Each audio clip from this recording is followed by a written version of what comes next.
Po ju garantoj që sot, nesër dhe pas nesër, juve do mirni ato gjërat të cilën unë kam marrë për 33 vjet, nga trajnuesit më të mirë të botës, nga librat më të mirë të botës, nga eksperiencat më të mira që unë kam pasur, të cilat i kam provuar dhe kanë funksionuar, dhe po ju them, kjo është një mënyrë se si mund të bëni sukses. Atëherë është inteligjenca juaj, mençuria juaj që të futeni në thellësi dhe të shikoni, ore kjo gjë që po thuhet, mos ka vërtet vlerë?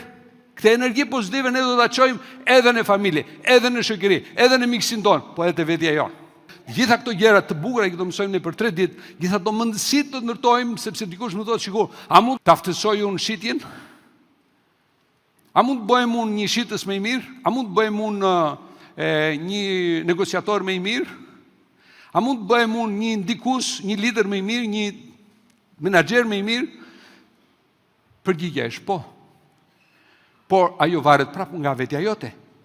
Sepse nëse ti ke eksperiencën, po të vjen një njohuri, ajo fillon bën diferencë pastaj. Nëse ti nuk ke një eksperiencë, thjesht shton njohurinë.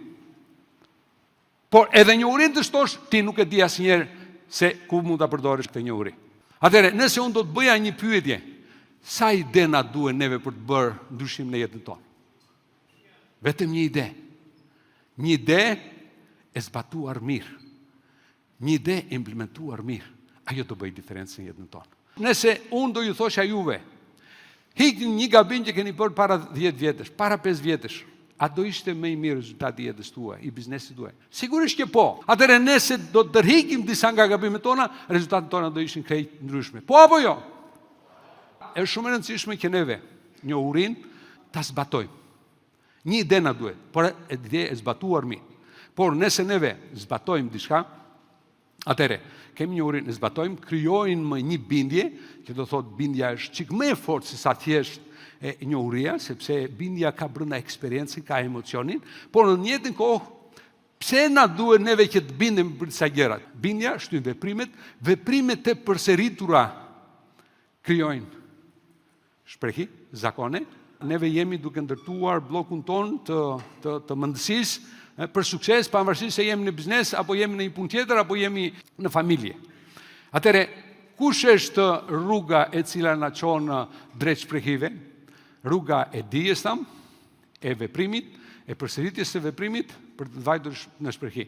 Po neve pse vim në trajnime? Por ne këto gjërat i dim.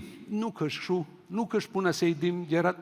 Puna është se neve siç ham ushqim në mënyrë të vazhdueshme, kështu do të japim ushqim dhe trupit në mënyrë të vazhdueshme. Okej? Dhe do të kemi diçka në mendje, dhe sidomos pjesa jonë me madh që drejtojmë njerëzit. Ne kemi përgjegjësi shumë të madhe kur drejtojmë skuadrat tona. Kemi në dorë fatin e tyre, fatin e familjeve të tyre, jo vetëm fatin e biznesit ton. Vetëm një gjë do të kemi në mendje, që njerëzit harrojnë shpejt, sojnë avash, dhe zgjidhja vetme përsëritje. Atëherë do më thotë dikush, po neve në jetën tonë bëjmë gabime, po. Por problemi është ky. Problemi nuk është se nuk do bëjmë gabim, problemi është të mendojmë se nuk do bëjmë prapë gabime. Ky është problem. Ky është problemi i madh. Do më thotë dikush, po mirë, atë si bëhet? Kush fiton? Ai që bën pa gabime. Nëse duan të bëjnë diferencën, prandaj thash, ato gjëra që juve do të mësoni sot do të tronditeni. Do thoni vërtet po ndodhin gjëra të tilla. Vërtet unë ku jam? Ku dua të shkoj, si mund të shkoj, unë si drejtues, kush është niveli im, kush është ajo gjë që unë kërkoj nga jeta ime dhe nga njerëz të cilët kam dhe nga ato ëndra të mia si mund të realizoj. Nuk mund të realizosh vetëm. Sot të vjen në ndihmë inteligjenca artificiale, sot të vjen në ndihmë teknologjia, shfrytëzoje mençurinë tënde bashkë me ato të bësh diferencën. Përndryshe do ngelesh në vend, dikush tjetër do ecë më shpejt se tyja. Dikush tjetër do bëjmë pak gabime se tyja. Ai do fitoj lojën.